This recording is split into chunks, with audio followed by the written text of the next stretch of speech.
Hey, it's Greg Grunberg, Snap Wexley, and you are listening to 6th Scale Scavengers.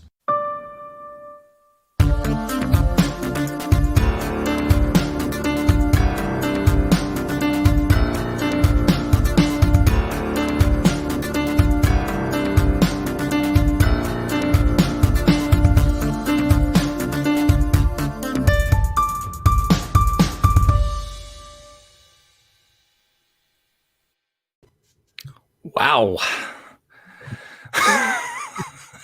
That's all I got to say, guys. Wow.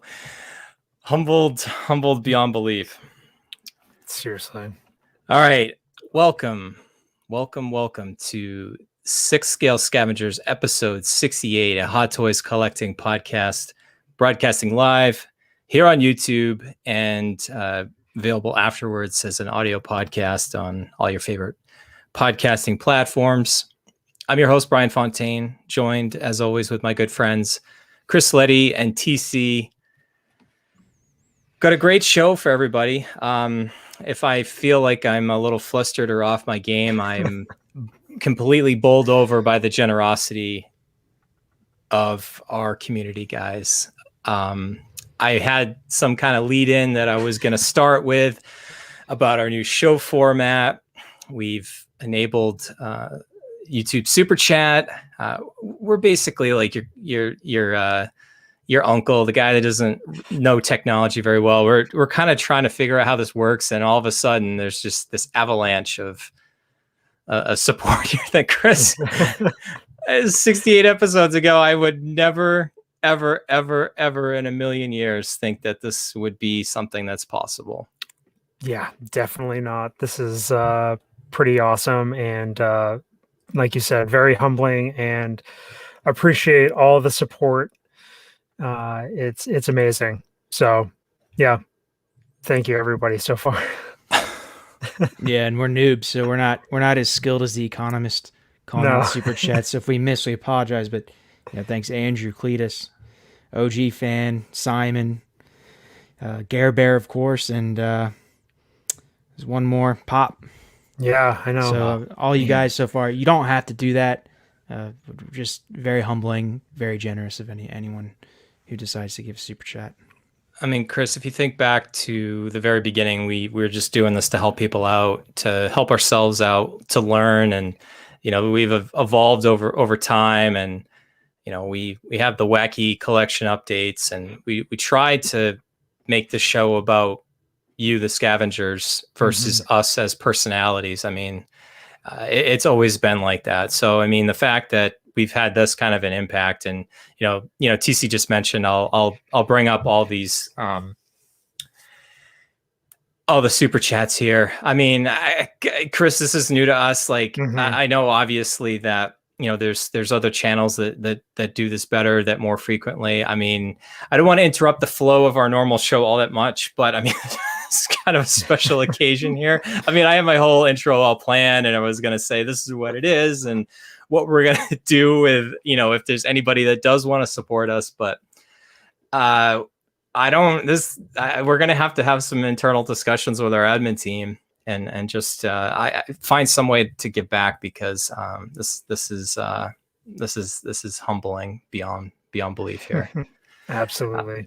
I guess before we get into our intro into the news, I mean, I think here in StreamYard, I can show everybody. So, people, I apologize to people that are listening to this in the audio version. You can't witness the same excitement that we have here live, but you mentioned Andrew for super chat. Excited. We're excited too. Andrew, thank you.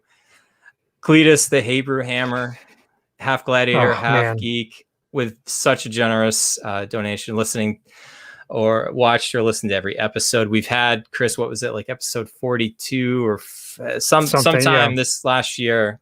We had Cletus on. We'll need to have him on again, and is one of the best collectors out there, a great part of the community, and we have always appreciated his support, even though he thinks we're a bunch of idiots most of the time. But yeah, and most of the time, I mean all the time. So OG Star Wars fan, just thank you so much. Boba Fett is the most feared.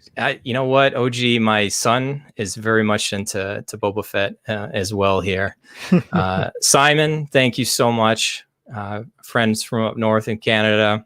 The hours of entertainment. I mean, it's hours and hours upon work, but this is making it all worth it.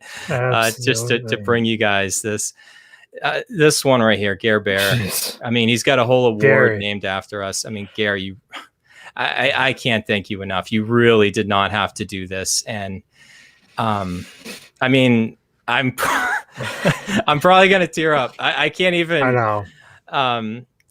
Gare is one of the best parts of our community, and the fact that, I mean, he's a friend of all three of us. He's a friend of the community.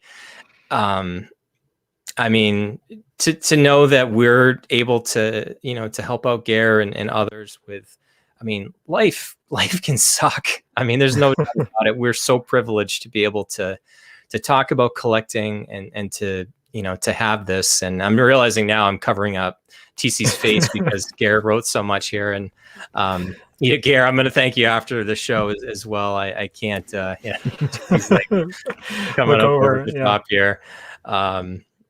Still more here. Wow. Pops. Wow, dude. Oh, I mean, man, so love the support, man. Wow. Keep coming. I know. Keep coming. Great. I mean, we're not going anywhere.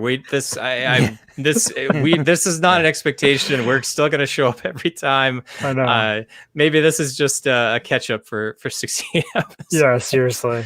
And Dan.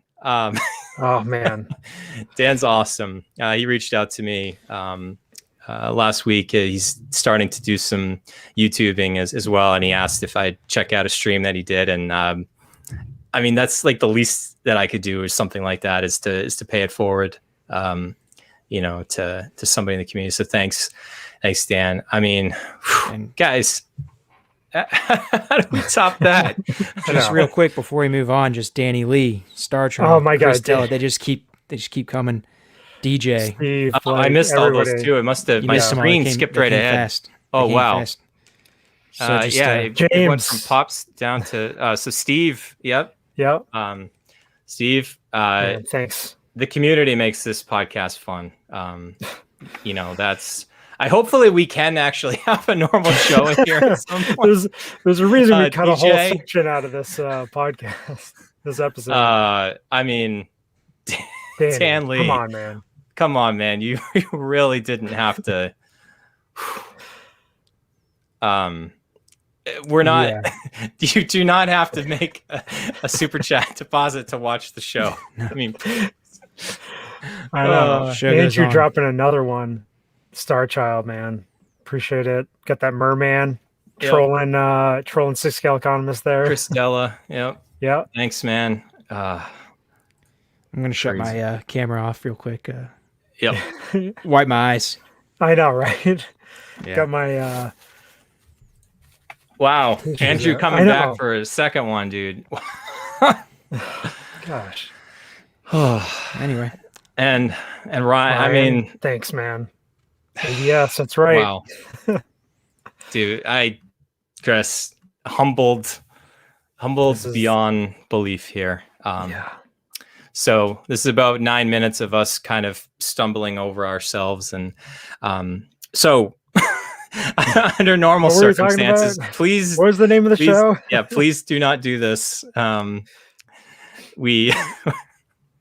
going to keep doing this. We have a show to go, show to cover here. So I guess just thank you one final time, and we'll try to see. Please, no more. This is enough. This is enough for like an entire year plus. I mean, So Chris, WandaVision, Right? we've got no spoilers, but the finales this week, and there's been a little speculation. We're not going to really cover it in the news section here, but I have a feeling, Chris, just like we saw with the Mandalorian, I would not be surprised if we start seeing some teaser, things like Hot Toys did for the Mandalorian. We saw Moff Gideon, the Tusken Raider, Bo-Katan hasn't released yet, but obviously we saw it with Boba Fett. Yep. I think that's a good way to drum up interest, to get people. I mean, to be honest, there's been some rumors and stuff going around, a couple different, Facebook groups on all the things that we're going to get this week. And I mean, if you just look at it, it looked absurd. And I don't know. I don't think they're going to release anything that could be spoiler, in any way. So maybe a preview image or something like that might get the job done. But I mean, talk about a slow roll with this show. It has delivered. I mean, our friend Sean obviously is right there on the inside. It's so cool. I'm so proud of him and what everybody's doing at Marvel Studios. It's something to behold. Yeah. Great show, and it's nice to see a character like Wanda get her time, get the character fleshed out, and Vision. It's that next level of progression that you're going to get in this next phase of Marvel, I think, with a lot of different shows, and it's exciting. Yeah, that's exactly what I was going to talk about is to be able to get this character development over 9 episodes. It really makes you connect with the character in one way or another, and I can't wait for this Friday to see how the season ends and then how it connects to other parts and other projects within Marvel. And you've really seen, even look at like the new rating systems and everything, the amount of love and watch time and everything that WandaVision has gotten. I know at the beginning of the season was a little bit, people weren't too sure about it, but man, I mean, everybody's watching WandaVision. Everybody's talking about it. People are messaging me, calling me up, asking me what I think. And I mean, it's great. It's a great thing for Marvel going forward.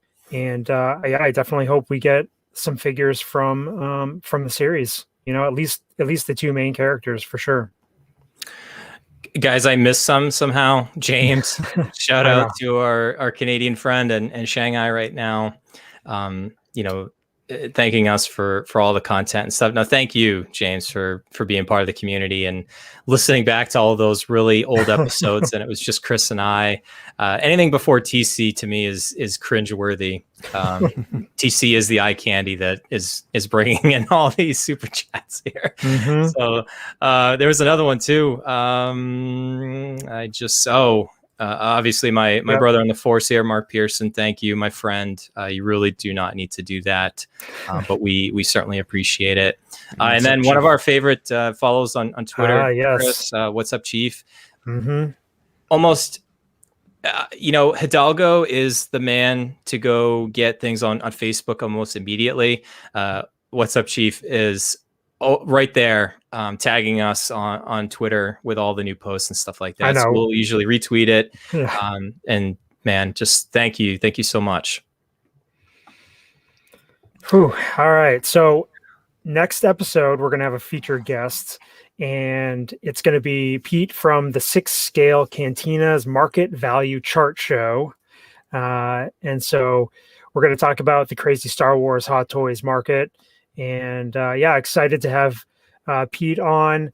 If you guys don't follow him, definitely check out his YouTube stuff. But he's excited to come on, and I think we're going to just talk about the Star Wars market in general and just see where some of the figures are going. So yeah, looking forward to that one.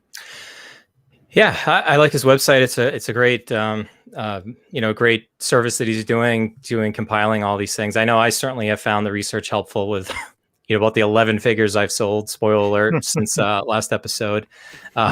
Guys, seriously, stop. Albert, Albert, man. thank you so much. I think he's from Costa Rica. I can't remember, but man, yeah, we'll take it. We appreciate it. I mean, it's gonna be a broken record of us just saying that over and over again. Yeah. So please just stop. And maybe this will be the only once and done we'll do with this, Chris. Yeah. Oh, wow. Yep. Yeah. Costa Rica represent. Thank you, Albert. So, all right. 15 minutes in. It's a good thing. So I didn't even get a chance to talk about it. So yeah, what are we talking about? The new show format that I wanted to talk about was we're making some changes, hopefully all for the better. And one thing that we're going to do going forward, and it's part of what the three of us will talk about in this episode, is I don't think any of us have ever really felt the pressure to keep up with new releases. You do not come here to get the latest, reviews in hand to see we're not getting all these figures. We're not just, reviewing them, selling them afterwards just to get content. It's our hard-earned money, our own budget dollars that we're putting into this. And we felt like that was probably a little counterintuitive. And by the time that we were actually getting around to doing a review, figures were long sold out, or, most people had already had it. So we thought that would be better to take that time away, but then put it back into under normal circumstances, talk about news a little bit longer, have a little bit longer in the talk. Hopefully they'll be a little bit more engaged with our live chat. So we're still going to stick to about 90 minutes or so. This show is probably already going to go long. I already know it. And the other thing that you'll probably see a little bit going forward too is maybe a little bit more of a conservative approach. The three of us have been on quite the journey. I know myself included the last 2 weeks or so, actually less than 2 weeks, because you were broadcasting early. It's my wife's birthday tomorrow night, so that's why I didn't want to be in the doghouse for podcasting live on my wife's birthday. So you're welcome, everybody, for the early the early show, and TC and Chris were both available. But I don't know. Well, I don't want to give it away too much because we'll talk about it in the topic in our Scavenger update, but just to be a little bit more careful about what we bring in, because I have a couple things to talk about in the topic, but kind of the cost of either making a mistake as it relates to an NRD, or you get a figure and you want to try to break even on it when you kind of scoff at a figure going $100 over retail. Well, after PayPal, eBay fees, and shipping, you're kind of break even. So we'll talk about that a little bit more. Guys, seriously, stop. Irie. I know. Thank you. And I just saw it. Yeah, Andreas. Thank you, guys. Seriously, stop though. I don't know. I'll have to stop the show midstream here and turn this feature off. It's too funny. I think now it's just become kind of a thing. They just want to see how much I can stumble, which usually doesn't take all that. Kunji Club coming in. I'm not scoffing because I'm it's just we have a show to do, guys. Come on. OG back again. Come on, guys. This is awesome. Please stop saying no. It's serious. No, I'm actually honest. Stop. All right, news. All right, Miles Morales. 2020 suit. Obviously, guys, this is from the Marvel Spider-Man Miles Morales game on PS4, PS5. I haven't had a chance to play this one yet. I know Sean on our moderate team is thinking about picking up this one. VGM 49. The MSRP on this one at Sideshow is a very high $290, but it seems like there's quite a bit of accessories here. Announce all these dates here. Basically, everything happened on February 19th. It was a busy Friday, for sure. So we're looking at a Q2 to Q3 release date in 2022, and Sideshow is looking at dropping this to us in April to June 2022. So basically, between 13 and 15 months out. I mean, Miles Morales is one of the most up and coming superheroes there are. I mean, he's what, barely a decade old? Yeah. Maybe a little bit more than that at this point. Yep. I think a lot of people are still kind of getting to know him. Mario, just I don't know what a super sticker is, but it sounds good, and thank you. Stop interrupting the show. An in and out super sticker. We'll just batch them out. Call outs later. Yeah, on. We're gonna have to at this point, guys. So in between segments, we'll knock them out. We're noobs. It's seriously. Chris, this figure, obviously, I don't think the three of us have played this game, so I don't know much about this suit. It does look like it's some sort of an LED light mask. That does look cool. I don't know if that's part of a light up feature or that's how it's going to look. Obviously got the trademark kicks that Miles is known for. I mean, this is a heck of a display base. I mean, maybe it's a lot of cardboard, but I thought I did see like a hologram of the advanced suit Spider-Man for the crossover. Obviously this is in the same universe as the PS4 Spider-Man game as well. Looking sharp. I mean, this isn't going to be for me personally, but I think, based on suit material here, one of the biggest things that we always talk about with Spider-Man figures is the suit going to hold up? Are you going to end up with creases in the suit from posing? I don't know, just on the surface here, it kind of looks like maybe a concept cap suit, or maybe it's got a little bit more give to it. Yeah, I think you're right in line there. Maybe a little bit, might be a little bit more rubber in there. But for me, okay, so I love Miles Morales. I'm not a gamer, so like this doesn't really connect with me on that level. But on a cool factor, I think this figure looks, like one of the coolest Spider-Man suits out there. I really like all the different elements. The color, I just love that black and white and red color scheme. I just think this figure, it has, I'm sure it'll have serious presence in a Spider-Man lineup. And I think definitely if you're a Miles fan, it's probably a must have. And I just, and Kunji Club was talking about, it would look cool. It's got that DJ vibe. And it would look cool with some of the Daft Punk figures or something, RIP Daft Punk. But, it's just one of those figures that I think would, stand out in the collection, but not for me right now. Yeah, and a lot of Miles stuff's about to heat up. So, this is coming out at the right time. And it does look cool. It's very... I wouldn't say it's not niche because Miles is so popular, but it's you have to be very specific and targeted, in my opinion, to want to go after this. But Hot Toys delivered. I mean, look at this; it looks great. Yeah. So nothing bad to say about that one. It's easily one of the coolest looking Spider-Man figures. Seriously, yeah. Obviously, Spider-Man is a Miles Morales here, but if any of the I'm not necessarily a Marvel collector anymore. Of any of the Miles figures they've given us, I mean, between this one and the Into the Spider-Verse one, Chris, I mean, it would be a tough call. I mean, you could make the case if you're a Miles fan. I mean, you're now at the point with what? This is the third or fourth figure. Yeah, third Miles, yeah. Third figure, yeah. So the Into the Spider-Verse one, the standard suit one that we talked about a couple shows ago, and then obviously this.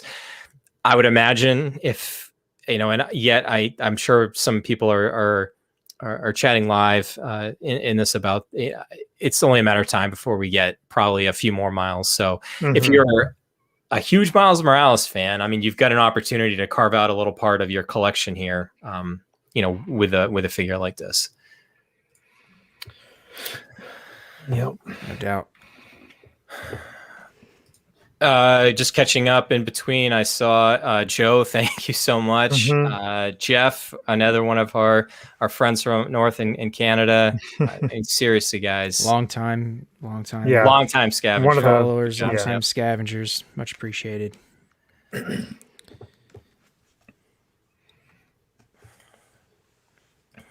Shall we talk upgraded suit? We are going to talk upgrades. Dude. I was what the heck? Now I'm definitely off my game. I took you guys out of the picture there for a second. Wrong button. More Spider-Man. More Spider-Man. As TC mentioned, Spider-Man upgraded suit from Spider-Man Far From Home, MMS 542. The Sideshow retail price $251. Announced all the way back on June 25th, 2019, when Spider-Man Far From Home was in theaters. We just got the drop of the new movie title, No Way Home. Yep. Released Currently, obviously again on February 19th here. A mere 605 days. It's not in the Gamora level, but like I think people were starting to wonder if we were ever going to get this figure, guys. I mean, we were supposed to get this. Well, Hot Toys originally had said Q1 2021, so maybe right on par there. I feel like they must have updated that at some point. Yeah, I think Sideshow thought December. You know, even at that point, December from June would have been a year and a half. So, though. Well, actually, no, this was all kind of pre-COVID stuff, so they wouldn't have necessarily built in, kind of extra time here. I mean, TC, Spider-Man is right up your alley, or at least was. And I mean, this, again, rinse, repeat all the comments that we've made previously, TC, about the longevity of the suit. Again, the creases. This one definitely looks like it has that same concern. It's kind of, it looks like a mix between an Iron Spider suit and the original tech suit, which would make sense because, it's the next iteration of what, Peter Parker had made for himself in the Marvel Cinematic Universe here. You can see the stitching underneath there. There's going to not be a whole lot of movement here, I would imagine. Aesthetically, TC, this looks fantastic, but there's a big but here. What's the sorry, I don't know, that's where you come in. I do like this release a lot. I still am partial to the red and blue classic suit. To me, the best one that they've ever released just as a figure is the tech suit Far From Home movie promo suit. It's got the same build and technology in this suit in terms of the advancements with the ankles. It just doesn't have the head sculpt. Now, having said that, if you don't have the movie promo and you want a Spider-Man with the head sculpts, this head sculpt's awesome. I like the hairstyle, paintwork. It came together really well. It didn't feel like almost 2 years to me because there's other Spider-Man releases and there's always a Spider-Man figure on the horizon, it seems, at this point. So it kind of got a little bit lost, but it's a nice figure. And I don't have a problem with the head sculpting. It's very good. What do you think, Chris? Yeah, I think the head sculpt is spot on. Looks, just like Tom. Looks just like Tom Holland. I had this figure on pre-order, I think, a couple times, and in a perfect world, I would definitely have this figure. I may still look at the market to see where prices lie once they all, it's been out for a while, but I think, again, it's another Spider-Man. We got a lot of Spider-Man figures, and it did kind of get lost in the shuffle, but I think these promo images really sell this figure, especially with the head sculpt. I think Hot Toys really nailed it. It's just it's a cool Spider-Man figure if you can find it for a good price, and I think you should go for it. This is easily the best Tom Holland head sculpt that they've done. Yeah. The original one. Actually, Chris, was that And TC, the first ones that we got were obviously the Homecoming tech suit, the Stark suit, and then we got a kind of a bloodied up version with the original homemade suit one. I thought those were both good. I think the weakest of the weakest one was probably the Iron Spider one. It didn't have the same pop. This one by far is easily the best of the 3 or 4 that we've gotten. It's even got a kind of a cool little, hair, sculpted hair. Yeah. Obviously, he had a little bit of longer hair on his European vacation here. And I think that definitely makes this figure appealing, more so than the glasses too. Yeah, it's got the glasses, more so than the movie promo one. But this is a cool look too. I mean, if you've got Night Monkey, that is a cool look. For me, the original, the stealth suit one that we've talked about previously, I just wasn't a fan of the ski mask and the goggles that he gave himself there. So the fact that you can kind of create a scene right out of the movie here, with the head sculpt from this advanced suit figure and the glasses, I think is pretty cool. Although I don't know if he did have the glasses on when he was talking to Mysterio in the faux bar there, the fake bar, but. Yeah, I mean, if you're an MCU fan, I mean, obviously, and this is part of what we're going to talk about later too, you can be a fan of something, doesn't mean you have to collect it. I mean, it gets expensive when you start trying to have everything. It's just not feasible. I obviously am going to continue to admire, the MCU, like we talked about. WandaVision is doing some things that we didn't think were possible. And there's just so many figures for me to try to even own. And, yeah, but if you're a Spider-Man fan, MCU fan, I mean, this is a home run. This is a home run release here. I think you should not be upset with yourself if you had this on pre-order, or if it looks like a lot of scavengers are trying to score this from Hong Kong right now. Toys Buying Agent, Toys Wonderland, etc. But I'm still going through all the photos here. I can tell, guys, that CG Rock, Kindar, a lot of these BG Toy Art, obviously. Getting ready to ride off into the sunset here. I think he had mentioned this is probably one of the last figures that he had photographed. I mean, a lot of love given to this figure, more so than I've seen in a while. I'm still scrolling through to the right. I'm swiping left on all these photos, and I still haven't hit a repeat. So this is probably one of the rare times that I don't think I did just hit the last photo. So this whole time we've been chatting, I've been kind of scrolling. It's crazy. But it's crazy. This is it's a good release. It's just not for me. Next step, guys, as I apparently have lost any skill that I had about keeping the board running here. Maybe I'll click the right button this time. Oh, look at that. I'm not a buffoon this time. All right, we're gonna switch from Marvel over to Star Wars and IG-11. From The Mandalorian, our favorite droid, killer bounty droid, Taika Waititi, appearing in Chapter 1 and also Chapter 7 and 8 of Season 1. Unfortunately, for spoiler reasons, we won't probably ever see him again, which is sad because I really grew to love this character. I cannot wait to get this on my shelf, and I will, as we're going through the photos here, we'll talk a little bit about it, but I've obviously, as we normally do, have the stats here and hold on. Elvis, thank you. But no, the captain, short trooper captain. The short trooper captain's not going anywhere. Not going anywhere at all. Oof. So stats, TMS 008 for Television Masterpiece Series 8. It was one after the Mandalorian original release. Originally at New York Comic Con, this was announced. The sideshow retail price of this one is $251.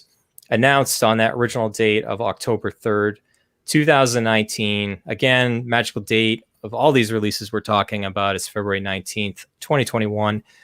505 days. Again, based on the sideshow estimate, a little later than expected. They originally thought we'd have it by December at the latest. And You know, I think it was worth the wait, guys. I mean, TC,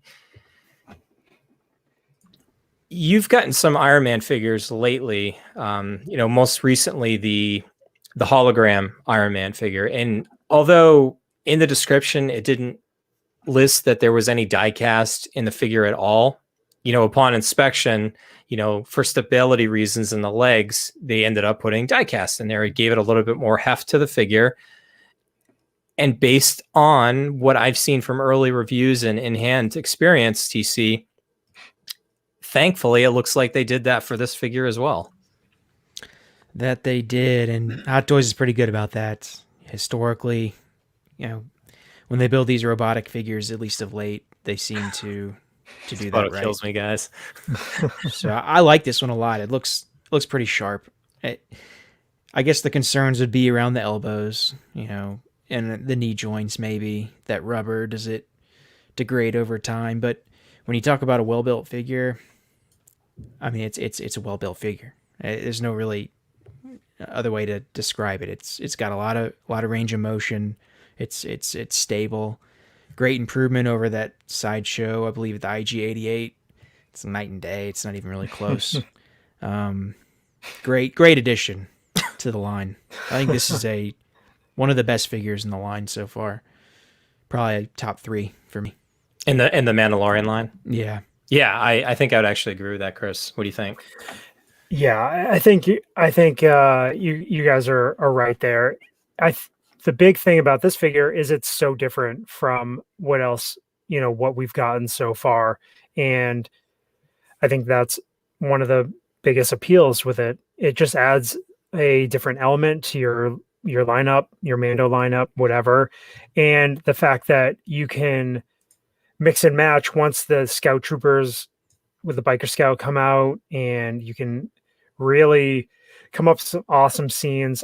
I mean, I love the images that the bloggers had come up with, just some funny things. And it gave us an idea of the range of motion, the different things that you can do with this character. I mean, you can get him kneeling down. You can do all sorts of crazy poses like he did in the show. So I'm really excited about this one. I've got it coming from BBTS, so I'll see it in like 2024. But, you know, I think, you know, I don't regret ordering this at all. It does look like, I mean, obviously you guys mentioned it, so I'll call it out too, is over time, the elbows might give out. There's kind of talk of like the rubber gasket that could be over the joint there. I don't think the joint's going to give out.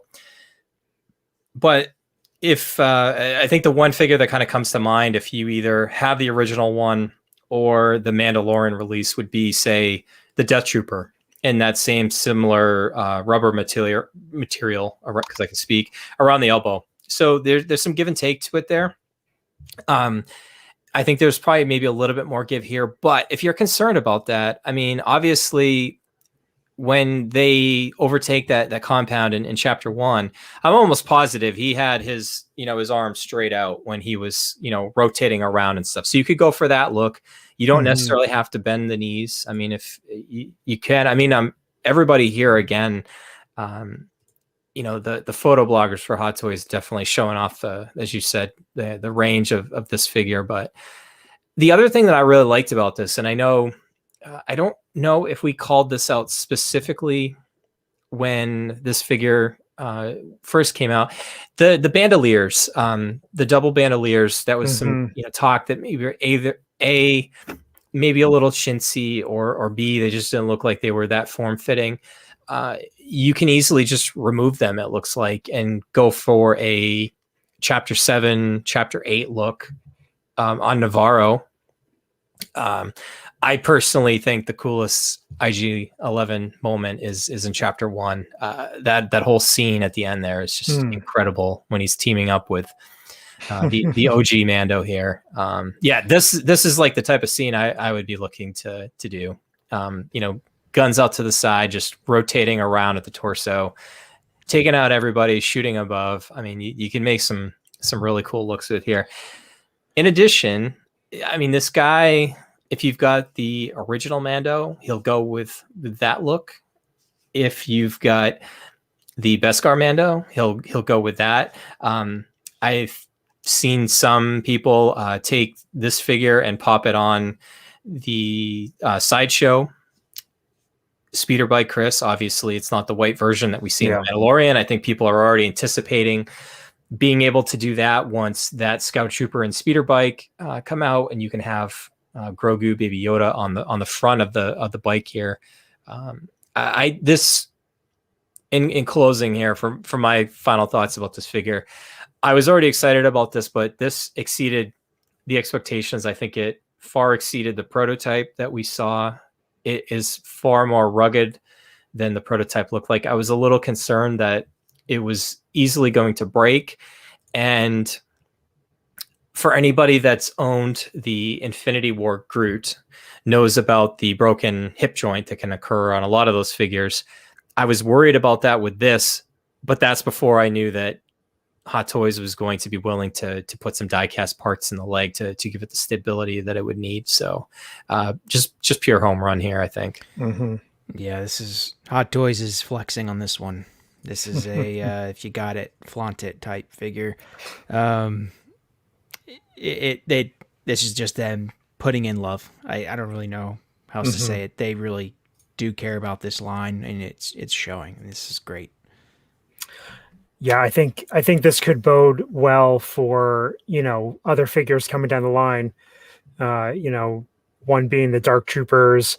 If there's any of their droids in any of the other series coming up that might play a major role, it's nice to see a figure like this come out and give you hope that, hey, they may deliver on something like that. I mean, they won't deliver on C-3PO, but we'll I don't know what it is they got. I mean, if you're looking for a 3PO to add, to your collection, the Sideshow one is a good stand-in. I have it. Chris, I think you do as well. Yep. I mean, it's going to be hard for Hot Toys to put something out that's probably going to be that much better than that figure. I mean, it's certainly possible, but it's probably sacrilegious to say, Chris, I think I've said it before too. Like, as a Star Wars fan, I'm not a big C-3PO fan. I mean, obviously he's an original 12 character, one of the first that you see on screen. I like Anthony Daniels as an actor. I don't know. Anyways, I'll probably get myself in trouble with some of our listeners for that, but I'm sure there's been far more controversial takes on podcasts before. Yeah. Just don't say that about R2. Oh, R2's my boy. I love anything R2. I've got both Hot Toy versions in my case. I'm sure we'll talk about the R2 with Pete from 6 Scale Cantina on next episode. The crazy prices of that figure. Oh, I know. It's like, well, again, as it's all kind of relative depending on where you're selling it and whatnot. But yeah, that one definitely surprised me. I know people love R2, but I don't think it was that well produced. And I think there's a lot of people now. I know Eric from Tashi Station was most recently looking for one. I know we got hooked up from the guys over at Collecting Weekly. And I know obviously we're broadcasting here normally on a Tuesday, normally on Wednesday. So shout out to the guys, Zach, Dean, Manny. Make sure after our show ends, you hop over to the Collecting Weekly YouTube channel. And I think they'll start broadcasting around 9:30 Eastern Standard Time. If you love collecting, you can keep watching, keep rolling, keep it rolling. Just keep the show rolling. So yeah, I was a little apprehensive of picking a Tuesday just because of that. They're good friends of ours over there, but our show would be long done before theirs even started. So,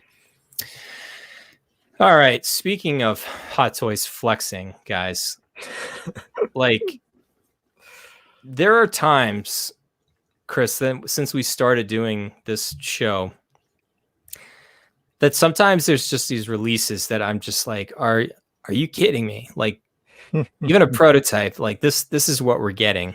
Obviously I'm showing Boba Fett's backside here, but the teaser figure that we got, Boba Fett standard and deluxe, easily could have been a DX figure in the DX line. From the Mandalorian, TMS 033 and TMS 034, the standalone Boba figure with no head sculpt, and just the reclaimed armor from Cobb Vanth.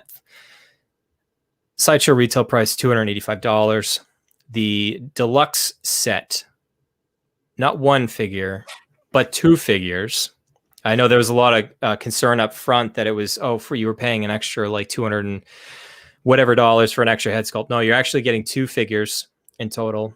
TMS 034, MSRP on Sideshow $495. There was a little bit of controversy about that because they originally posted it the night before and had listed it initially at $490 before it actually went available. I don't know if they honored the original price or not about that, but I think Pops in our group and in the collector, the 6-scale economist group had mentioned that. And if I'm giving you the wrong credit to that, oh well. Pops, thanks again for earlier.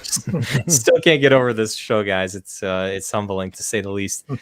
Again, announced on February 19th. Hot Toys estimate Q2, Q3, 2022, and Sideshow is estimating again April to June 2022.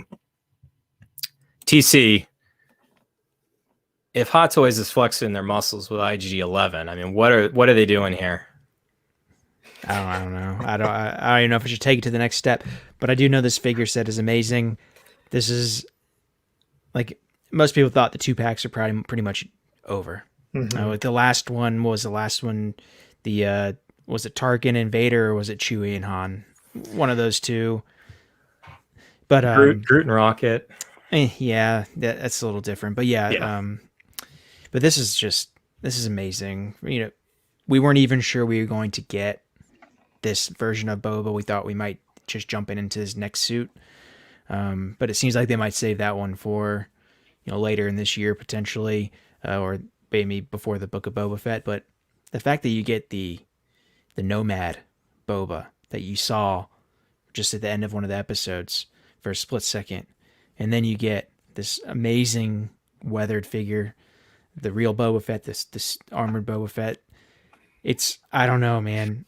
I feel like sometimes I say this, not too often, but I say like this is just one of the greatest releases ever. But this is one of the greatest releases ever. I mean, Hot Toys, someone loves The Mandalorian. I have a feeling Howard must love The Mandalorian because they keep dropping home runs for grand slams for releases. And there's going to be more coming. And we know what's coming is straight fire.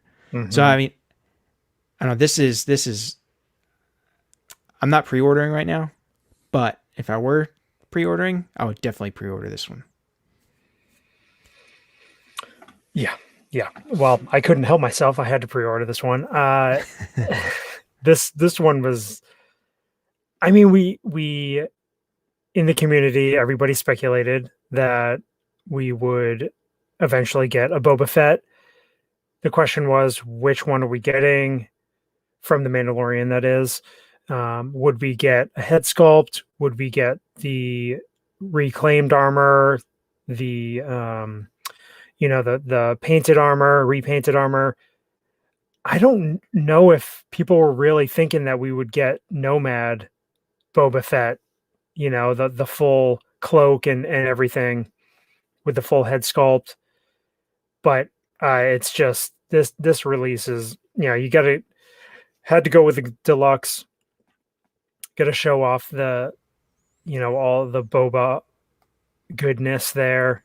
And there's a lot of goodness there in that midsection, which us dads, can really appreciate, can relate to that. And I mean, we talked about it when this figure was teased. I mean, that part of that episode was just like gives me goosebumps just thinking about how badass Boba Fett was. We finally got the realization, in live action of what Boba was capable of. Yeah, so, like they could have easily just gone with the helmeted version.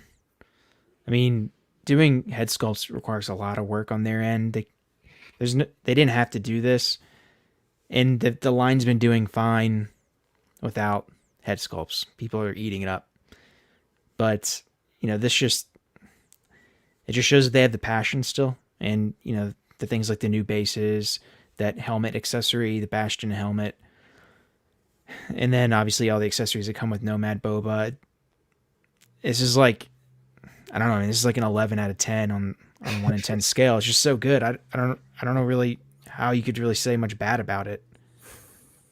Yeah. So this past weekend, my son and I've been trying, for some reason, it took me forever for him to finish season 1 of The Mandalorian with me. And then over the last 2 weekends, we watched season 2.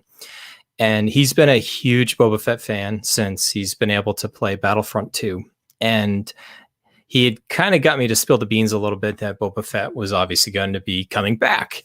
And when we saw this episode, he just absolutely melted down. Like, he just absolutely loved it. And, and obviously seeing him after here. So, like, if he had a favorite Star Wars fan, character, I mean, I think the Mandalorian and Grogu the Child are right up there, but I think Boba Fett is now there too. So, he's excited for me to get this figure, and I love being able to share the collecting part with my son. I know it's something a lot of our scavengers enjoy that part too, to make it kind of a family affair to be able to collect and enjoy this. But you guys said it all best. I mean, is it the perfect figure? No, but I didn't think we'd ever get a figure like to this detail and this head sculpt. You guys mentioned it. Tamara Morrison. This is a prototype, and oftentimes we've seen sideshow Hot Toys come up short sometimes with these, but I think they're going to be able to deliver on this one. Obviously they're not all great, but you can make the case that you don't need the deluxe if you don't intend to show the Nomad Boba. But for the extra cost and what you're getting, I think it's worth it. Even if you get the other figure and you decide you don't want to keep it, heaven forbid, close your ears, everybody. You could always part out that part. I saw Jesse joining in a little bit ago and said that he and a buddy of his are going halfsies on the set, and both people are coming out happy, with the deal. If I had one negative to say about this figure, guys, it would be I wish that the standard version also came with the head sculpt, because if that was the case, I would have maybe gone with that version. But being kind of like Boba Fett's now, because of my son's interest in him, is kind of got a bigger presence on my shelf. So any other versions of Boba that we can get, I think I'll take it. Wait a second. Look at that. Yep. That's our spear? So this was the other part that I wanted to talk about. So here's our sneak peek at season 2, version 3 of The Mandalorian. You can see on the screen here, the right thigh armor is different. He doesn't have that kind of splashed on melted look that he had from the current release. And obviously has the Beskar spear. The armor, I think, is a little bit shinier. It's got a different polish on it. So I know people are kind of like, do I need to get another Beskar Mandalorian? The answer for me is yes. I'll take all the different looks that we can get for him. My prediction that we're going to get is, I think that this is a figure, and this isn't even going out on a limb too much. I think we're also going to get 2 versions of this figure of the Mandalorian from season 2, with and without the speeder bike. I think you'll have that option. But I think what they'll do to get people to get the speeder bike version is they'll include the other version of Grogu, and they'll probably only make it available if you buy the speeder. Oh no, that would just be terribly devastating. It would. What if they only included an unmasked head sculpt with the speeder bike deluxe? Oh my gosh, that's the other thing too. So there's a lot of speculation that we're going to get a Pedro Pascal head sculpt with that version of the figure too. So, but actually, that's not a bad strategy on their end, because if you think about it, it'll seriously cut down on the production run that they need to make head sculpts for. You put on the deluxe, you're not going to get as many orders, and the deluxe probably is the regular. So you have to do half the work, or 35% of the work you have to do if you put it on everything. So it can help quality control in theory. it makes sense.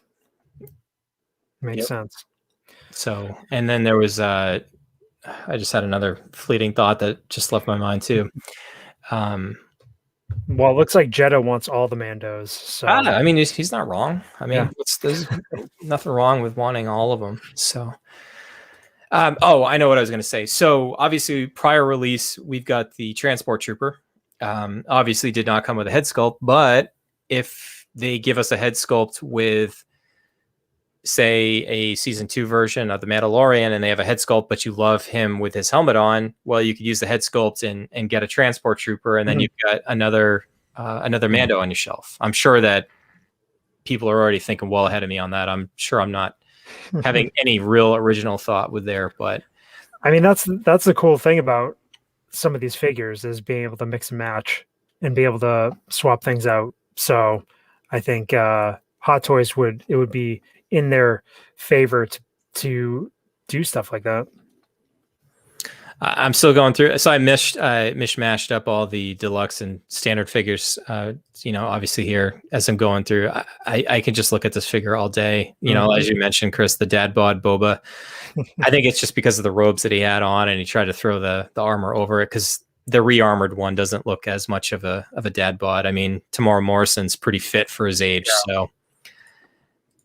Wow. I mean, this is one of those rare times. Like this is a move the needle type of release. Even if we were going to be more cautious going forward, to me, this is, you don't have to Dopo day one pre-order this. If you go to anywhere other than Sideshow at this point, this figure is already on wait list.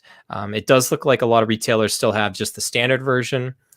But I think at this point, this is the cost of waiting about a week or so, maybe 2 weeks, is if you don't get it from one of the smaller retailers. And I hate to say, I'm not trying to badmouth Sideshow in any way, but it's like, it feels bad to say, oh, you got to fall back on Sideshow. Well, shipping costs are a little bit higher and whatnot. And for me, I've said it before, I'll say it again.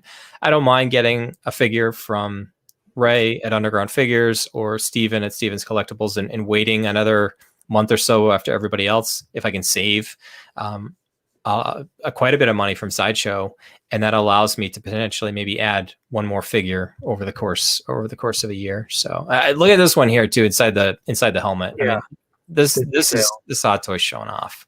They know they got a good one on their hands with this release. The one thing that would potentially concern me is the ability to make the production version have the kind of detail with the weathered armor and everything.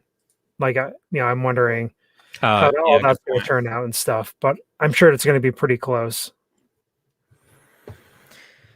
Wow. I mean, this is like it's just a fantastic release. And you don't have to say sleep on it because you can get it at Sideshow all the way up until it releases. It's not like they'll make as many figures as people are willing to buy. I think this is it's a home run for sure. And but again, just because we're excited about it, don't go run out and get the figure unless it's going to fit your collection. If you just particularly don't like the Mandalorian or you prefer Marvel to Star Wars, the great thing about Hot Toys is there's something for everybody, and you can pick and match whatever's going to fit, your own collection.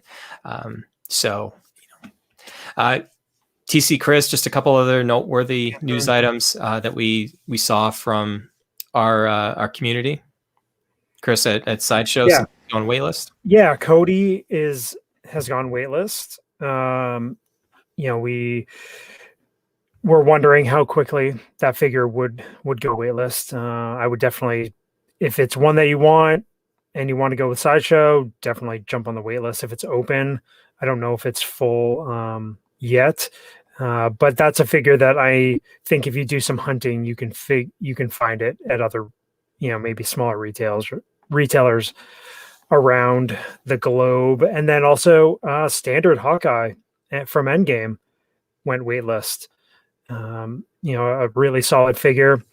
I definitely, if you want it, you can probably find it elsewhere, maybe a little bit cheaper, but Thanks, You know, Jesse. I'm glad I and hit the then- mute button before I started sneezing there. right.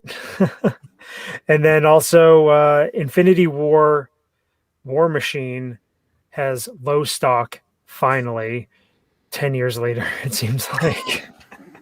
But yeah, just some, we use Sideshow's wait list and when they sell out, just kind of a barometer, with these figures, because it seems like most of the time the figures jump up in price a percentage as soon as the wait list goes full on those, or they're sold out completely. So Yep. All right. Wow. An hour in, and we're just getting to the So if anybody just tuning in now, you missed all the shenanigans at the beginning of the episode when we turned on Super Chat. By mentioning Super Chat, I'm not telling anybody to do it. I literally, it's not some kind of like reverse psychology thing where I say don't do it, and then I'm expecting people to like just seriously stop. Like we're good for like a year. Humbling to say the least. I don't think I missed anything, guys, in between the last. I think I got the most recent ones. So yeah. And again, like stop. That's collection update again. Why people find this entertaining is kind of beyond me, but I know personally, guys, I've been on this kind of crazy journey the last 2 weeks with kind of coming to a lot of different realizations, trying to figure out what my focus is, and really the three of us when we kind of were OG and Andrew. Seriously. I know. I'm just gonna stop saying it for the episode here. Don't listen to Bryan. We appreciate them. No, Yeah, we do. seriously. I mean, I appreciate them. Yeah. So, yeah, completely Back on off track. Back on track here. This Wheel is one back. easy way to distract me. Just shiny object like squirrel. Yeah. Just to really myself kind of doing some soul searching about what I want my my collection to kind of look like, and seeing everything set up, and eventually getting some risers in my 110 Maji cases, and just seeing like what's there. And the other thing I came to the realization, guys, is you can't own it all. And to be in Hot Toys collecting for the long game, eventually you have to sell some good figures. Eventually some of the really good ones end up at the bottom of your collection. And that's kind of where I was. And then for me, just having certain figures in the collection felt me compelled to feel like I've got to keep up with more coming down the line. And I wish I could say this is the last time I'm going to do some crazy stuff, because I've said that well in advance. And there'll be more. It comes in cycles here. But I guess I'm already going to lead off here, guys. I guess I'll go first because I'm kind of already just rolling into it. Go for it. This might be sacrilegious to say, but I did let go of some of my Rogue One figures. And this was a tough decision. But again, obviously we're going to have Pete from 6Cal Cantina on, and he's doing a lot of great work. Some of these Star Wars prices are just astronomical at this point. For a lot of these figures in high demand that were short run, new collectors coming into the game that may have missed out. Don't get me wrong. I love Rogue One as a movie. However, some of those figures, when I put apples to apples with, what's there, like just some of them I just didn't like the most in my collection. And I felt like if I had a good chunk of those, I'd feel compelled to want to keep up, whether we eventually ever get a Cassian Andor, whether we ever get a Baze or a Bodhi. On the surface, would I feel compelled to spend almost $1,000 on three figures that I maybe don't necessarily want to add, but I feel like I'd almost need to. So anyways, bearing the lead, Brett, screenshot, get ready. Krennic, K2SO. The K2SO one hurt, but what it's going for, I felt like it was a good move. Cheer it, Rogue One Vader, Jyn Erso Deluxe. on top of that, thanks to Bill at Dorklair, I thought I was going to have a little fling. He got a resistance ray and was showing it off in our group, and I just was like, I kind of missed that figure. And then all of a sudden, next thing I know, I have a ray and BB-8 and a resistance ray on my on the way below market prices. I was feeling all proud of myself for scoring some scavenger deals, and I realized I'm like, I've got the Last Jedi one on the way. Why do I need both of these? So I ended up selling them, buying and selling within the last 2 weeks. Was able to, just basically drop shipping, FontaineDropshipping.com. And now I'm in the process of selling my Dooku on eBay, and I'm also thinning down the Marvel collection. Yeah, Chris, I'll hit you up afterwards on that one. I'm letting go some of my Cap figures, Infinity War Cap, Battle Damage Cap, and Captain Marvel. I can't let go any of my Iron Man figures. Iron Man's, as I mentioned before, is a huge part of the of my son's favorite character in the MCU, and I've got all of the diecast armors up to this point. You can see it over my shoulder here. The Hulkbuster, obviously, those aren't going anywhere. But what that did was give me some flexibility going forward. I can use the collection as a form of currency. Depending on pre-orders and stuff that are kind of coming on the way, I can either, as they come in, decide I'm going to keep them, or eventually probably look to just sell them, once they sell out everywhere else, and I hopefully won't lose any money on the deal. And then I mentioned Boba Fett. So my son has been Boba Fett crazy, and I've been missing my animated Boba Fett for the longest time. Mark, I've given you so many guilt trips over the years. I let mine go for about retail price a couple years ago. And I found a good deal. I've been hunting one for a while. Actually, I've been hunting for Boba Fett's ever since he showed back up in The Mandalorian. But I was just waiting for the right price. Also tracked down a vintage color one. And obviously dopoed the deluxe Boba Fett with Rey at Underground Figures, and then had a boatload of rewards left over at Sideshow, and I've got the 40th anniversary Boba on the way too, to kind of show the prototype look. So got a nice little section of Boba Fett going there. Yeah, kind of a crazy update, but I think it's part of just resetting the board and allowing, to move forward. So. Yeah. Okay. Well, that was intense. I topped that, guys. Mic drop. Yeah, I don't want to drop my mic. It's I don't know. Yeah, that was something else, and the chat was roasting you royally. Oh, I can't even keep up. Like more of the thing that I'm not going to call out anymore, but I will thank the people here in a moment. Man, hey, Chris, just start talking, because if I mention the other thing, some more stuff. I know, right? They're just going to troll us.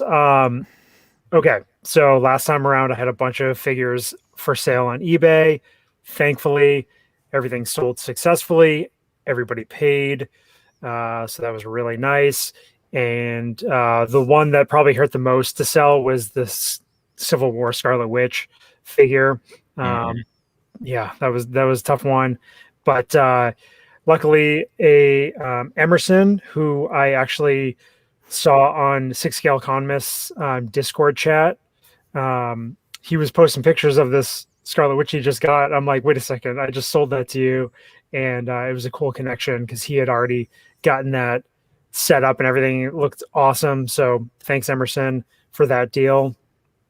And then not 1/6 related, but a fellow scavenger, Brett Banner, not his real name, hooked me up with a stack of comics, and he just gave me a great deal, and I can't thank him enough. Picked up like Dr. Aphra first appearances, Harley Quinn covers, Kamala Khan first appearances, just like, Kanan #1, just like all kinds of good comics and stuff. So thanks to Brett. Appreciate that. And then what else did I get? Another fellow scavenger, Mitch, hooked me up with a Prisoner Harley Quinn replacement head sculpt. And so she showed up at 9:15 at my door, knocking on my door. She was looking for something, and I welcomed her in. So thanks, Mitch, for that. Appreciate it. Yeah, mine had both the ponytails had broken off right out of the box. So very thankful for the scavengers out there in more ways than one. Like I said before, Dopoed Mando Boba Fett Deluxe from Ray at Underground Figures. Had to lock that in. And Mitch tuning in live. yeah, oh, there you go. Awesome. Thanks, man. And then so the best, saving the best for last, Beskar Mando Deluxe arrives from Sideshow, and man, that figure is just so amazing. I opened it up. My daughter was trying to snag little baby Grogu.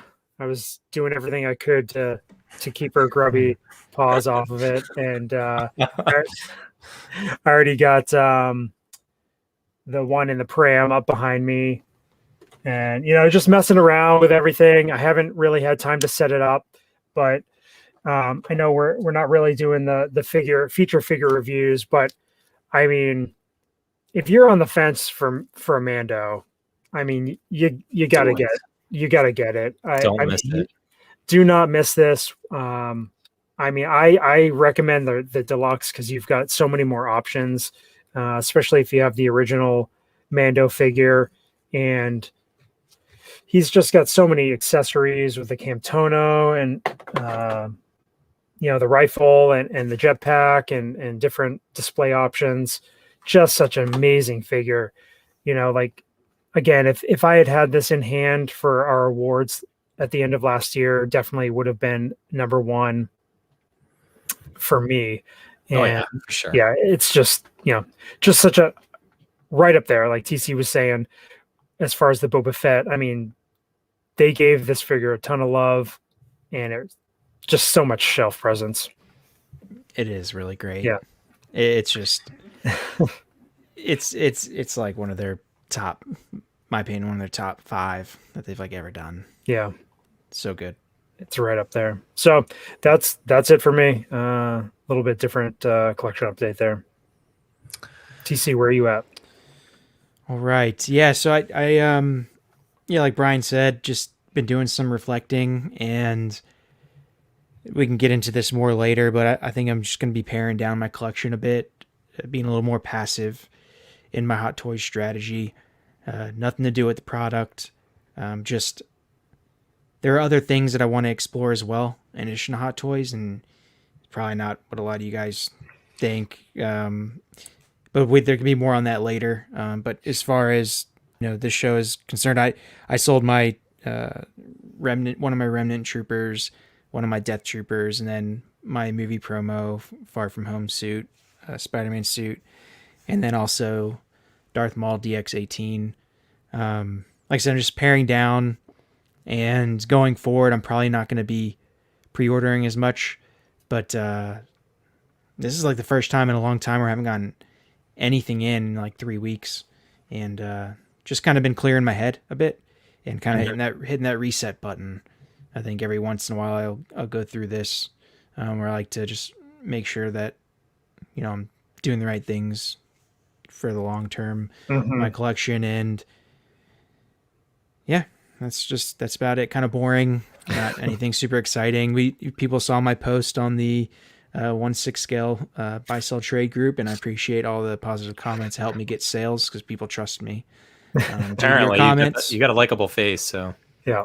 Oh, maybe the eye candy. Actually, the funny thing is of all the figure, I actually almost had my DX-18 Maul on the block too, and I reposted this past Sunday. And shout out to Danny Lee. I had stole the pose that he had from his DX-16 Maul, and he said it was like from a Darth Malgus statue of all things. So that definitely kind of sometimes just, we've talked about before, like maybe you put a figure back in the box, see if you miss it. I know moderator Mike does that. And just playing around, reposing the figure, I kind of fell back in love with it. So it's survived the purge. So it doesn't mean I'm just letting everything go. And it's just all part of the process. But anyways, I think it would be a good opportunity to go. We have some people to thank. Yes, we do. Let's see. I don't know why I can't go back that far because there's so many now comments here on StreamYard. But I don't think I'm missing anybody. Jetta is this worried for the short trooper helmet? Yeah, my Novus one right over my left shoulder. You're right. Thank you, Jetta. We appreciate the support again. A big part of the community. He wanted to retract it once he heard you selling the Rogue One's figures. For sure. Star Child, I think again, thank you. Again, I think we've just got people trolling us now on the mentioning the thing that we're not going to mention. It's almost kind of like Lord Voldemort at this point. We like trolls. Mm-hmm. Yes, we do. Thank Any you, Wade. interaction helps. We appreciate the support, Lane. Let's see, Will with an oops. Don't mind the oops. Chopped it. The Economist, I missed one of his earlier ones. Just again, if you don't know who the 6L Economist is, you're living under a rock. He's been on our show a couple different times, and whenever they drop the Mandalorian version of Ahsoka, we'll have him back on to chat.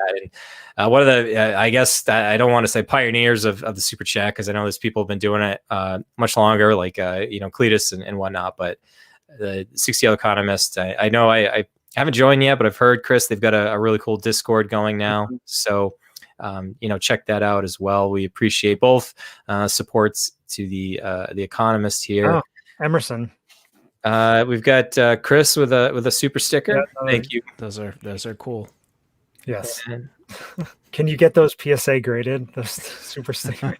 Oh, that'd be awesome. And then and thank you, Emerson. Yeah.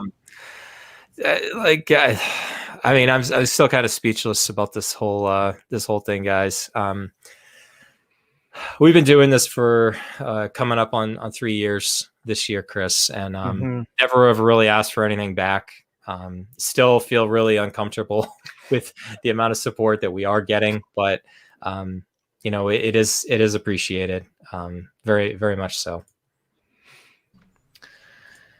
All right, our topic. This was a kind of a play on the WandaVision. Obviously, this previous episode was previously on. So we thought we'd kind of play on that. We're talking about the reality of collecting Hot Toys. We try to keep it as honest and transparent as possible. For the most part, everything that we're doing, we're talking about it because we are one of you. We are scavengers just like everybody else. Every day, my interests change, or I'm focused on something else new, or I'm looking at something, or my son is super focused on something, and it makes me get excited because I'm thinking I can then have another sort of really cool connection that we can kind of bond over. And not that I need a Hot Toy collection figure to bond with my son by any means, but you kind of get what I'm going with there.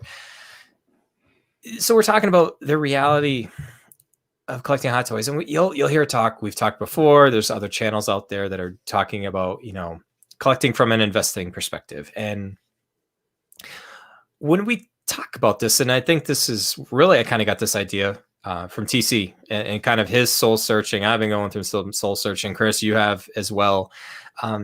When you collect from an investment perspective, nobody likes to lose money. We talked about it the last time out with Marvel figures, and a lot of those, although the market is starting to rebound, if you buy something for retail, and if you would struggle to basically sell it for what you bought it for,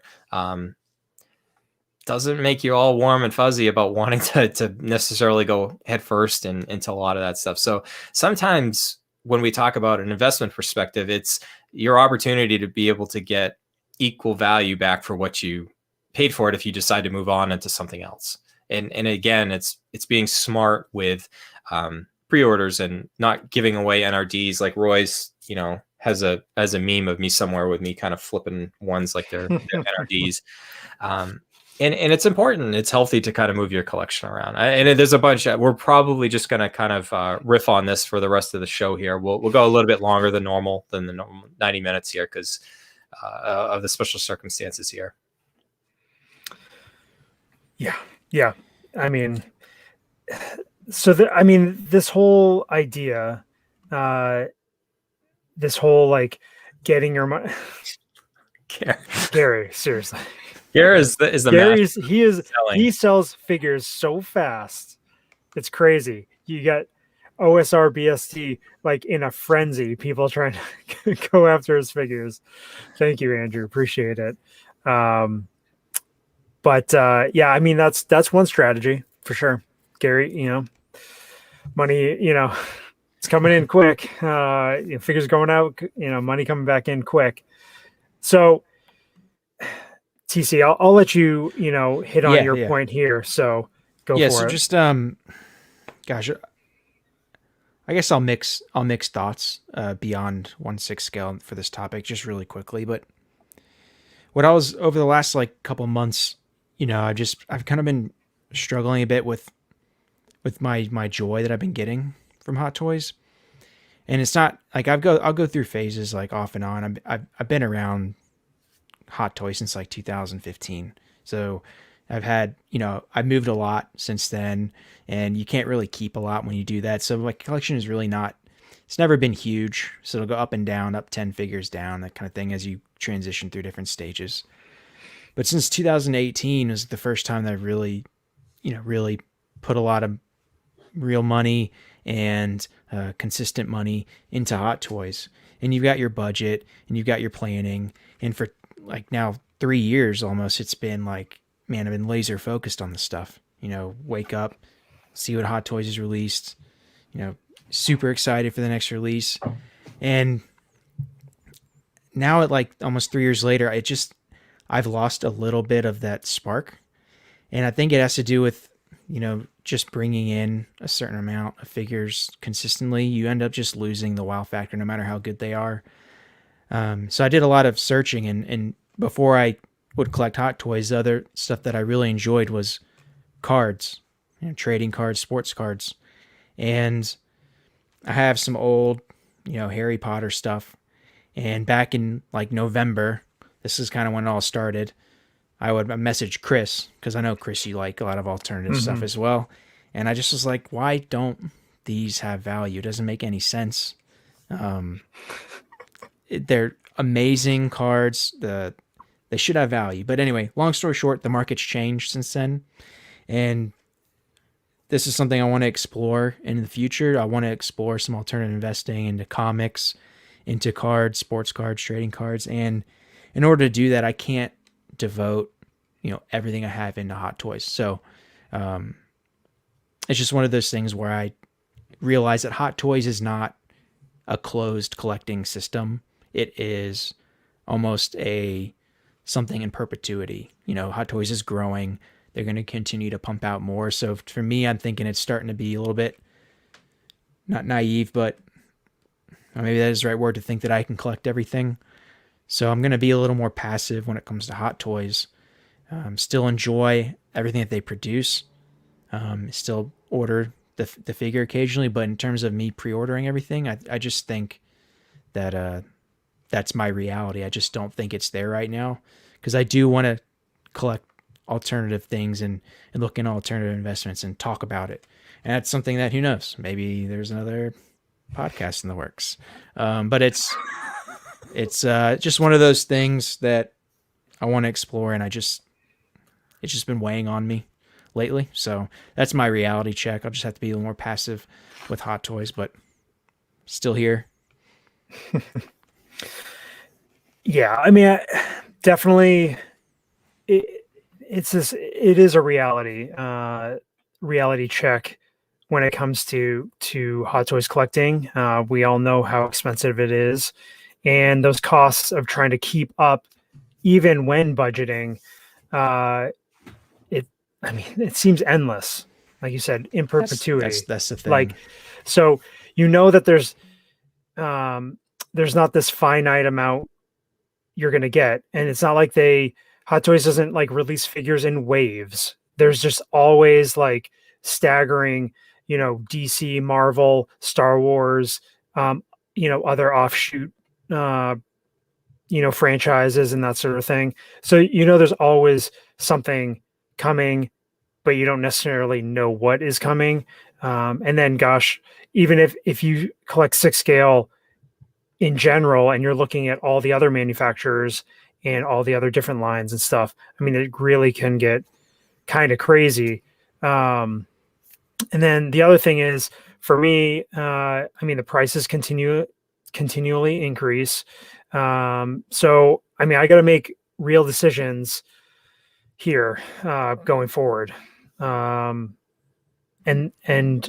another part of this whole thing is, with the amount of figures that are coming out, the idea of having to focus your collection is really more apparent now than ever, in my opinion. It's really hard to dabble in things here and there unless you have really good willpower, which I don't. So that's not the best strategy. Seriously, the worst. I mean, gosh, if I gave you a collection tour of this disaster of a basement with all the different stuff down here, it's yeah. And I've done really and I've talked about it over the last couple of years is like really dialing the whole collection down, quality over quantity. So I've made strides in that direction, but I looked at my collection list, what I had on pre-order, and the thought of what's to come. And I mean, you saw it last week with some of the key figures that I was selling. I mean, hard cuts needed to happen. Hard figures to let go needed to go because of Hot Toys, food. Hot Toys every time. Yes, very, very true. So it's, and you see the prices where some of these figures are at, and The Economist talks about it all the time. Like, do you capitalize? Do you sell that figure that is 2x, 3x to then replenish your collecting funds? And I took advantage of that every so often. It came to the conclusion that I needed to be able to let some of these figures go. I'm in the process of starting to get my basement refinished. I mean, if I want to have these figures properly displayed, I have to have my basement finished. So to get funds, I've got to let figures go that have pretty significant value. It's tough to do that, but yeah. So I mean, that's one of the things we always look for too is it's like people are like got to get a fix of like a hot toy, and it's like you haven't got a new one in a while, so you got to get one, and you're hunting and you find a good deal on like eBay or something like that, and maybe it's not something you were actually looking for. I'll agree. Guys, it's more important than ever to kind of have a focus, and not to say that it's not straying, and I think it's even getting away from like the fear of missing out on the FOMO stuff. Yeah, like so much Club now. Just said. Yeah. The true cost, I mentioned it at the onset of the show, the true cost of making a bad decision, if it's not something you end up keeping in your collection. You pre-order a figure and you don't keep it. You've got to eat an NRD at Sideshow. Maybe you've got to put your tail between your legs and email one of these smaller retailers and say, hey, I had this on pre-order, but I just don't think this is going to work out. Or you buy a figure because you need a fix, and let's say you buy a $250 figure, which is now like the on the lower end, and maybe you pay $20 shipping or so from Sideshow. Maybe on top of that you get taxes. Even without taxes, for you to break even on eBay and with the PayPal fees, it's about 13%, 10% to eBay, 3% to PayPal. I like in my sleep now, I just take a number and I'll automatically almost multiply it by 0.13. Just to know like what the fees are going to be. You start to get in the habit of that. On top of that, on average, shipping is probably about $30 if you double box. If you're adding insurance like you should on all sales, we could do a whole show on just shipping. And then obviously material costs. The boxes cost money, the tape costs money, the packing materials cost money. So a figure that you may have bought for $250 on Sideshow, you now need to sell it for $336 on eBay to break even at $250. when you see people get up in arms that a figure is $100 or so over retail on eBay, it's more of a mirage than anything, because really what that person's trying to do is just break even. So even when you do see figures start to get into like the $400 range and stuff on eBay, like the take home is still not all that much more than retail. You are not going to make a boatload of money selling a figure. There's so few instances, and we've talked about this before, animated Boba Fett, any of the Anakin figures, basically that era of Star Wars figures just weren't ordered very heavily. Shore Trooper, you name it, in that era, there's a lot of people that missed out on those. And yes, now they are the ones that are at the top of the market, but more often than not, you're most likely looking to break even on a lot of these things. And if you aren't able to get that much on eBay, you're losing money on each one of these. And as you guys so succinctly said, there's other things out there to be collecting, and you certainly don't want to keep losing money every time you get a Hot Toys figure. And I think where my reality is going forward is realizing that collecting a line it's dead. Like, to even stay with Clone Wars, to keep up with the Mandalorian, there's always going to be releases that you're not super excited about. When you order something that you're not super excited about, in my experience, that's something down the road that you'll probably end up selling. On top of that, one thing that I've struggled with a lot lately too is kind of the feeling like I need to keep something in my collection just because I love a certain movie. And I was able to get past that a little bit with Rogue One. I think Rogue One is still probably my favorite Star Wars movie, but if I can sell some of the figures that were from that movie, that the market is very good on it right now, and admittedly so, comparing a 2016 Gen or so to say something released today, Hot Toys is better. They're getting better. And unfortunately, you can keep and hang on to figures for like nostalgia purposes, but ultimately at the end of the day, you're going to have to make a lot of these tough calls. And if you're kind of churning the bottom of your collection, your top figure in your collection today, 3 years from now, might be on the bottom. Hot Toys may have gotten better. Your interest may have changed. And I think for me, my reality going forward is kind of having a higher bar going forward of what's something that I want to add to the collection. And really, there will be certain instances like this Boba release that it was a no-brainer for me that I was going to dopo it immediately. However, it's kind of like that Robert De Niro quote that we talked about a couple episodes ago from Ronin. When there is any doubt, there is no doubt. So if you're questioning whether you should get something or not, and you think about it over time and you come back to it and you're still not sure, that's probably your answer. So I know I went on a Letty rant there for a little bit, but these are all important things to deal with, that we're all dealing with as collectors. Yeah, I mean, the biggest thing with Hot Toys is that it's, like Chris said, it's not finite. It's always changing. Like every move that they make has a trickle down effect to the collector. One more figure to the whole library. That's one more figure you have to take into account whether you want to add it to your collection. And like you said, Bryan, it can shift figures you have down the list, further, or maybe it's non-factor. But when you collect something that's like when you're in the middle of something, it's dynamic collecting. It's not static. So you're always thinking about the next move or what you could do to kind of meet the supply. In this case, with Hot Toys continues to produce at a really quick rate. So it's just, things always change, and that's just the important thing. And like I said, reality. Yeah. And I think some of these alternative purchases, other areas of collecting,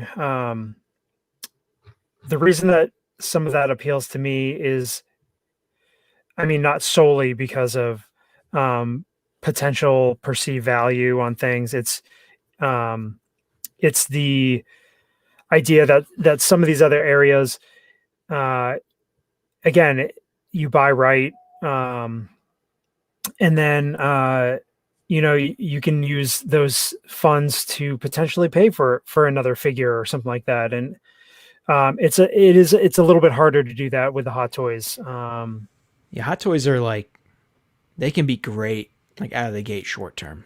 Like you get a Remnant Trooper, all of a sudden it sells out. It goes from 200 to 350 like overnight. But what the Remnant Trooper does not do is it does not continue on its path years down. Well, we don't know. I mean, it's possible Hot Toys goes out of business and then all of a sudden it just shoots up.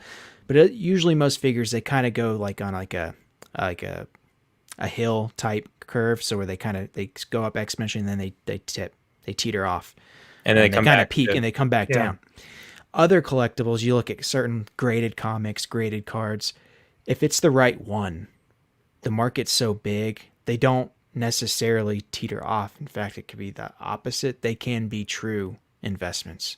Well, Hot Toys can be great short-term investments, unknown for the long term.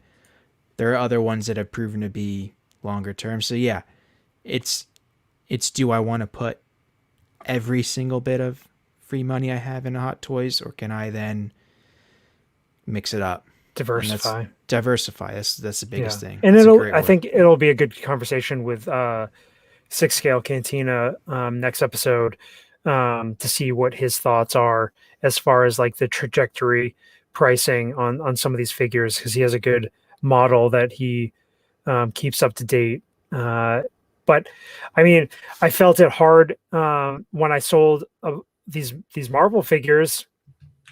I mean, I took significant hits on Infinity War Thanos just to move it. Trying to think of what other ones I had. Infinity War, Infinity War Cap, Thor. Infinity War Black Widow. I haven't Thor's. I was gonna say like Infinity War Thor. Who else is on the block? Black Panther's on the block. I have another round of figures that are on the block, and I might make a little bit on Black Panther, but I'm probably gonna take a significant hit for Infinity War Thor. And so some people might ask, well, why would you sell the figure if you know you're going to take a loss? Opportunity costs. I had the figure. We reviewed it like this, talking about Thor, like really early on in the podcast. It's been sealed in the package since then. And there's better ones coming out. Like I know that I'm definitely going to get a Thor from Thor Love and Thunder. And so that's kind of my thought process is sell the figure that doesn't really give me, that much joy now, get what I can out of it, reinvest, whether it's in Hot Toys, elsewhere, basement, whatever, and then go forward, and plan things out, for what's to come. And again, it's tough because you look at all the Marvel projects that are coming out, all the Star Wars projects that are coming out. Nobody's going to be able to keep up with it. It's a tagline for a lot of collectors here on YouTube and collect what you love. Yeah, it sounds simple, but there's a reason why it works. Don't feel compelled to get something just because everybody else thinks it's cool. Yes, influencers on YouTube, when they get early review figures, yes, it is cool to be able to see some things to look out for either QC purposes or, hey, this is helpful to know when you get your figure in hand. But that leads into the perpetual hype. And I think one thing that you'll maybe see from the three of us going forward is maybe a little bit more of a measured take on Hot Toys. We're not going anywhere. I know there's somebody said, is this it for you guys? No, we're still going to be here. We still love the look behind all of us. We all exactly. But it's not to hit this point home, and we all kind of said it in three different ways. Collect what you love because you want to have it in your display. Don't be fearful of making mistakes. We all make mistakes. It's part of the process. But the more measured you are, the more careful you are with budgeting and selecting the figures that you do pick. And if you can avoid that hot toy fix need, like how many of us either have saved eBay searches, or sometimes you just get bored and you hunt and you find a good deal. Well, that good deal that you get in hand, you might have to work really hard to get the money back for that because of fees and everything. So just because you got a good deal it's like anything in retail. You buy something on clearance. Well, yeah, I saved 50% off on this item that I bought.